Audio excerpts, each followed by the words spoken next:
بسم الله والصلاة والسلام على رسول الله. معكم سعاد من قناة نور شانيل. نرحب بكم مرة أخرى على قناتي وقناتكم. نتمنى يا رب تكونوا كاملين بألف صحة وعافية. اليوم إن شاء الله غنشارك معكم جوج اقتراحات كيك بكريمة البرتقال اللي كيجي لذيذ بزاف، ودي شوسون اللي كيجيو مالحين ومعلكين ورطبين بزاف، بواحد العجينة قطنية كيجيو كيدوبوا في الفم. نتمنى ان شاء الله اقتراحات اليوم تنال الاعجاب ديالكم، ما تبخلوش عليا باللايكات والبارطاج، ونبداو على بركة الله. اول شيء غنبداو بعجينه لي شوسون اللي غنحتاجو فيها نص كيلو ديال الدقيق. غنضيف ليهم معلقه كبيره خميره الخبز، غنضيف ليها واحد المعلقه كبيره ديال السكر سنيده. السكر كيخلي العجينه كتجينا طريه اكثر وكتحمر في الفران، كتاخذ واحد اللون زوين. ممكن دير واحد المعلقه، انا درت 3 معالق يعني مع معامره داكشي كنبان لكم درت واحد 2 معالق، المعلقه كبيره راها كافيه تكون مملوءه. غنضيف ليه كذلك زيت الزيتون، تقريبا عندي هنايا واحد 3 المعالق، الا ما كانش متوفر ديروا الزيت العاديه، مهم اي زيت عندكم. انا كنفضل كانت زيت البلديه كتجي احسن. كنضيفوا واحد شويه ديال الملحه اللي كتبقى حسب الذوق، وغنعجنوا العجين ديالنا بالحليب اللي كيخلي هاد العجينه كتجي طريه وخفيفه خفيفه بزاف وكتذوب في الفم صراحه. الحليب دافي، تقريبا عندي هنايا واحد 300 ملل اللي هزات ليا. المهم تاخذوا كاس كبير وتشوفوا نتوما على حساب الدقيق ديالكم غتعجنوها، تجينا واحد العجينه اللي كتكون رطبه. ممكن ديروها بالعجانه، ممكن تعجنوها غير باليد. صراحه ما كتكون كميه قليله فانا كنغلب عليها هكا غير باليد، كتجيني ساهله دغيا دغيا كنعجنها. صافي من بعد كناخذ واحد المعلقه كبيره ديال الزبده تكون بحراره الغرفه، وكنحاول انني ندخلها في الاخير في العجين ديالي، فهي كتعطي واحد اللذه واحد الطراوه اكثر للعجين. بقاو ديما ديروا هكا في العجائن ديالكم، راها واحد الاضافه اللي زوينه زوينه بزاف. صافي هنايا كنبقى ندلك في العجينه ديالي بهذه الطريقه هذه كيف ما كشتو، حتى كندخلوا فيها هذيك الزبده. يعني ما خداتش معنا وقت كثير. شوف العجينه كيفاش كتجي رطبه ولينه. صافي هنايا غادي نخليها في هذا لوبول هذا ونغطي عليها ونخليوها تختمر. قد ما العجينه كتختمر فهي كتنجح معكم. غنوضعها جانبا وغنجيبو هنايا الحشوه اللي غادي نستعمل. فهنا جبت واحد المقله اللي وضعت فيها بصله كبيره خضاريه، هنايا عندي بصله خضاريه قطعتها مربعات، فلفله اي لون عندكم ديال الفلفله، فلفله حلوه مهم، فلفله كبيره قطعتها مربعات. عندي كميه ديال الكفته ديال الدجاج، عندي تقريبا واحد 2 فصوص ديال الثومه مقطعين. كنضيف ليهم شويه ديال الملحه، شويه ديال البزار، شويه ديال السكنجبير، شويه ديال التحميره. التوابل كتبقى على حسب كميه الحشوه اللي عندكم، يعني كديروا شويه شويه من الحاجه.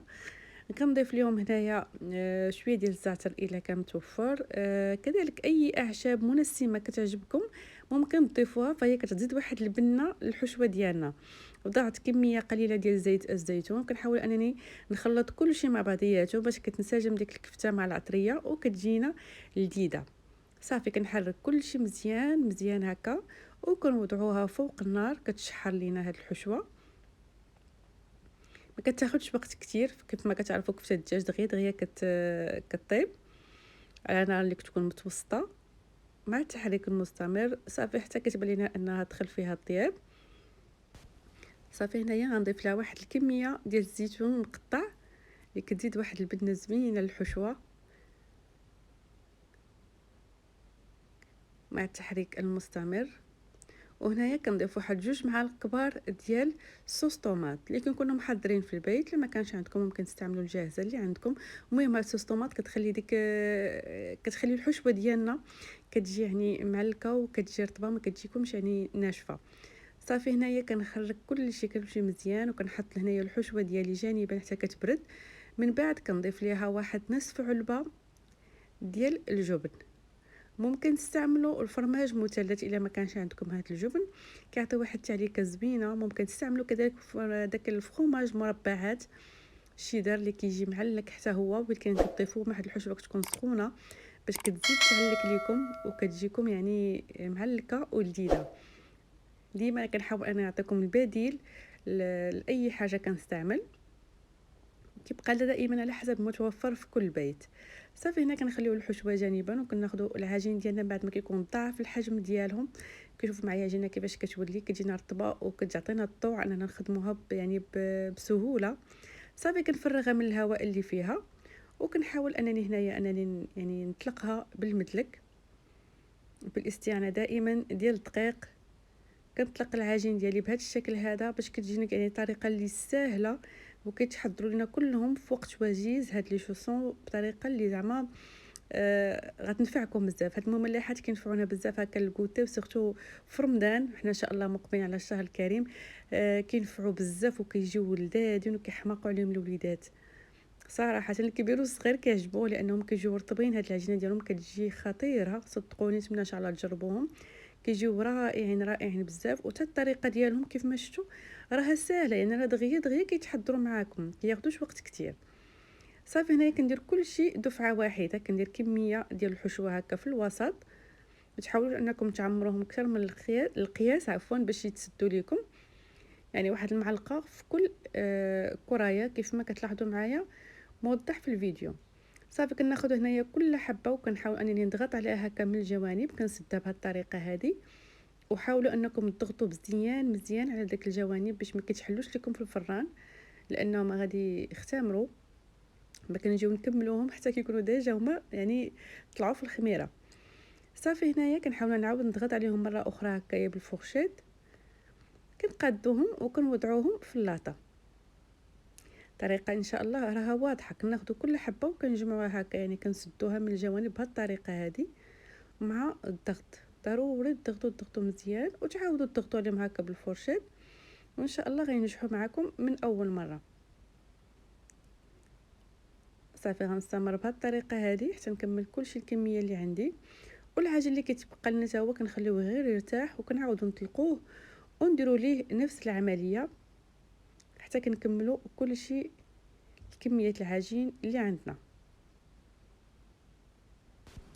من بعد ما كملنا الكميه كامله ديال لي شوسون ديالنا، فاحنا كنجيب هنا واحد صفار ديال البيضه اللي وضعت معاه واحد نقيطه ديال صوص الصوجا. الا كانت متوفره، ما كانش متوفر ممكن ديروا واحد شويه ديال النسكافيه، قهوه سريعه الذوبان، هي كتعطي واحد اللون زوين للتحميره ديالهم. اللي كيتحمروا في الفران كيجي لونهم مذهب ومبرونزين وزوينين. هنا كناخذ كيف ما قلت لكم صفار بيضاء مع داك شويه ديال الصوجا، وكندهن من الوجه ديالهم مزيان حتى من الجوانب. حاولوا دهنوهم باش كيجي اللون ديالهم مقاد وزويون. فهاد الاثناء كيكون ديجا شعلت الفران، ضروري خاص الفران كيكون مسخن من قبل على 180 درجه، كنخليوه حتى كيسخن مزيان. وحنا كندهنوا لهم بحال هكا الوجه ديالهم وكنزينوهم يعني بالجنجلان او تزينوهم بالبافو او تزينوهم بهذاك الحبه السوداء. كيبقى لكم نتوما والذوق ديالكم. المهم انا كنشارك معكم كلشي وكنعطيكم بدائل كيف ما كتعرفوني دائما. الناس اللي متبعيني راهم عارفين الطريقه ديالي في التوضيح في الفيديو. كنحاول نسهل على اي واحد انه يخدم بداك الشيء اللي عنده في البيت ديالو. صافي هنا غندخلوهم الفران في الوسط، كنشعلوا من الاسفل ومن الاعلى على 180 درجه، وكنخليهم حتى كيتحمروا ويذهب اللون ديالهم. ما كياخذوش وقت كتير، دغيا كيوجدوا معنا وكيجي اللون ديالهم رائع رائع بزاف. المذاق ديالهم كيجي اروع. نتمنى ان شاء الله تجربوا الوصفه لانها حقا كتستحق التجربه. والعجينه ديالهم كتجي قطنيه بزاف، كيذوبوا في الفم رائعين. نتمنى ان شاء الله هذا الاقتراح يكون نال الاعجاب ديالكم وتجربوا هذه الوصفه وتبارطاجيوها مع الاهل والاصدقاء. وندوزو ونحضروا الاقتراح الثاني اللي غيكون عباره عن كيك بكريمه البرتقال. كيجي منعش وكيجي لذيذ بزاف. نتمنى ان شاء الله انكم تحضروه. حتى غنحتاجو فيه 2 حبات ديال البيض، كاس صغير ديال السكر تقريبا ما يعادل كاس الا ربع ديال يعني كاس العنبه عفوا.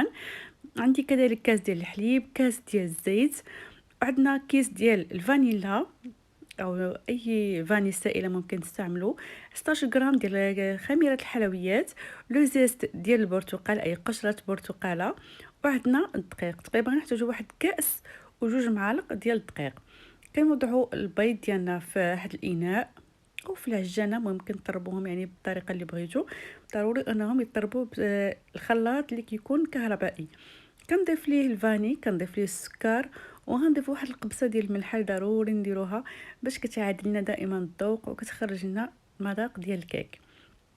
كنطرب كل شيء مزيان حتى كيضاعف لنا حجم ديال البيض. خاص القوام ديالو يصبح يعني تقريبا بحال الابيض ويكون بيان مونطي. ضروري من هذه الخطوه باش كينجح معكم الكيك كيجيكم خفيف. كنضيفوا تدريجيا داك الكاس ديال الزيت كيف ما قلت لكم احبابي. هاد الكيسان هادو عندي تقريبا كيعادلوا كاس الا ربع ديال كاس العنبه. نتمنى نكون واضحه معكم. صافي من بعد ما ضفنا الزيت غنضيفوا الحليب كذلك، وحنا كنقصوا من السرعه ديال الباطو. هنا راه غير مسرعه الفيديو باش ما نطولش عليكم. صافي كنخلط كلشي مزيان حتى كينجالسوا. غنبداو نضيفوا هنا الدقيق اللي ضروري خاصنا نغربلوه باش كيجينا نجح معنا الكيك. كنضيف كيف ما لاحظتوا عندي هاد الباله تقريبا كتعبر كاس كبير ديال الدقيق. كنضيف معها كذلك الخميره. كيف ما كتلاحظوا الخميره ضروري مع مره كتلقاوها هكا في هاد الكريات، ضروري تغربلوها كينجح معكم الكيك، كيجيكم يعني ناجح. صافي غنبدا نطرف فيها مزيان وحنشوفوا القوام ديال الكيك واش هو هذا اللي بغينا، او نزيدو الدقيق كيف ما قلت لكم. تقريبا غنزيد واحد 2 معالق لان الكيك هنا كيبان ليا مازال خفيف. فهاد الاثناء غنزيدو لو زيست، يعني لو زيست ديال البرتقال ديروا حتى ديروا الدقيق هكا كيبقى صراحه المذاق ديالو باين اكثر في لي كيك. المهم هذه استيوس انا كنديرها وكتنجح معايا. كيف ما لاحظتوا هنا غنضيف واحد تقريبا 2 معالق ديال الدقيق لا اكثر. وحنايا ديما عيننا ميزاننا يعني كنعبروا على حسب الدقيق كيف ما كنقول لكم، راه النوعيه من على نوعيه كتختلف. صافي غنكمل هكا في التراب حتى غيتجانس ليا الخليط ونشوفوا القوام اللي غنحصلوا عليه مع بعض. يعني ما كيكونش خفيف وما كيكونش ثقيل، كيكون بهذا الشكل. هذا القوام ديال الكيك اللي غينجح معكم. غنستعمل هذا اللومول هذا كيف ما لاحظتوا، يعني كيكون فيه ديك الحفره اللي كنعمروها بالكريمه. كندهن لي الوجه ديالو غير بالزبده بلا ما كندير دقيق فهو ما كيتلصقش. وشوفوا معايا القوام ديال الكيك كيفاش داير، يعني كيجي رائع هذا الكيك بزاف. كيجي يعني القوام ديالو بهذا الشكل خاصكم تحصلوا عليه، ما يكونش ثقيل وما يكونش خفيف جاري. صافي غنفرغ الخليط ديالي كامل هكايا في لومول ونحاول انني يعني نقاد هذاك الوجه ديال الكيك باش يجي الكيك ديالكم يعني مقاد وما تجيش جهه طالعه وجهه هابطه. ضروري ديروا اخواتاتي بحال هكا، يعني حاولوا تدوروا هكا داك اللومول وبداو شويه مره هكا فوق سطح العمل تخبطوه باش كيخرج منه الهواء وفي نفس الوقت كيجي الوجه ديالو مستوي. صافي غندخلوا الفران تقريبا واحد 35 دقيقه. ومن بعد كيما لاحظتوا معايا كيجي هو هذا الشكل ديالو. كنشعل ليه من الاسفل حتى كيبان انه تحمر من الجوانب، وكنشعل ليه من الاعلى باش كيتحمر كذلك من الفوق كيف ما لاحظتوا. هنا غندوزو نحضروا الكريمه اللي عندي فيها 400 ملل ديال البرتقال، عصير ديال البرتقال طبيعي. غنضيف مع 2 معالق كبار ديال كريم باتيسير اي كريمه الكاسترد، و2 معالق ديال السكر سنيده لا اكثر باش كتجي الحلاوه فيها هي هذيك. ما تكثروش الحلاوه، قد ما نقصنا كتكون احسن. و2 معالق مع الليمون اصلا راه حلو، راه تبارك الله كتجي هاد الكريمه غزاله بزاف. كنخلطوا هذيك الكريمه ديال البودره ديال الكريم باتيسير مع السكر هكا كتنجح معكم وما كتكورش لكم ملي كتضيفوا ليها البرتقال. كنحركها مزيان. هنا غادي نجيب الصفايه وغادي نكب هذيك 400 ملل ديال العصير البرتقال.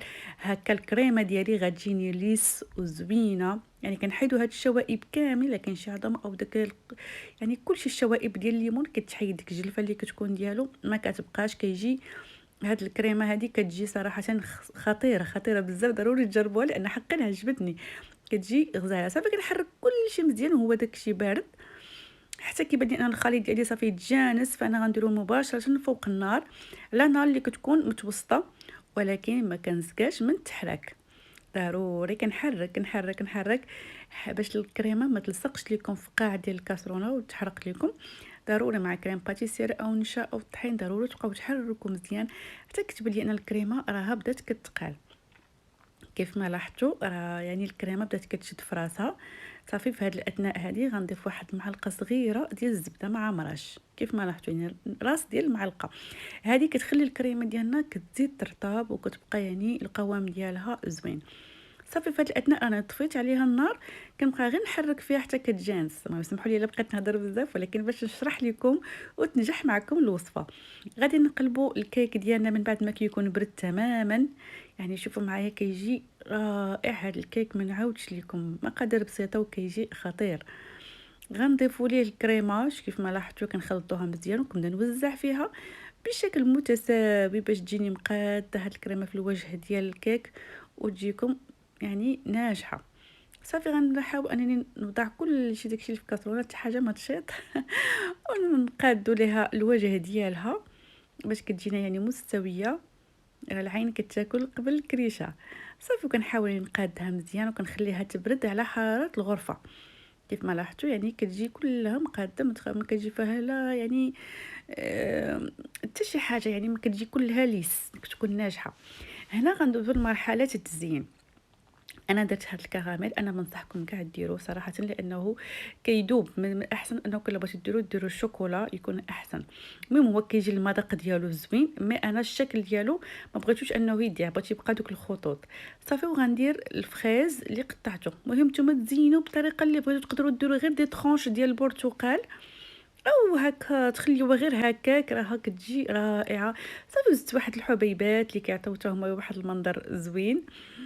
وكان هذا هو التزيين البسيط ديالي لهذا الكيك. صراحه نتمنى انكم تقبلوا عليا، ولو وصلتوا معايا لهذه المرحله ما تنساونيش بواحد اللايك احبابي، واللي مازال ما اشتراكش كنقول لك مرحبا والف مرحبا، وبارطاجيو الوصفه مع الاصدقاء. راها كتجي هذا الكيك رائعه بزاف بزاف.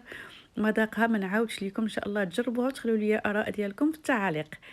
المهم كانوا هادو هما الاقتراحات ديال اليوم، نتمنى ان شاء الله انهم ينالوا الاعجاب ديالكم. ما تنساوش تشاركوا معايا التطبيقات ديالكم على الانستغرام.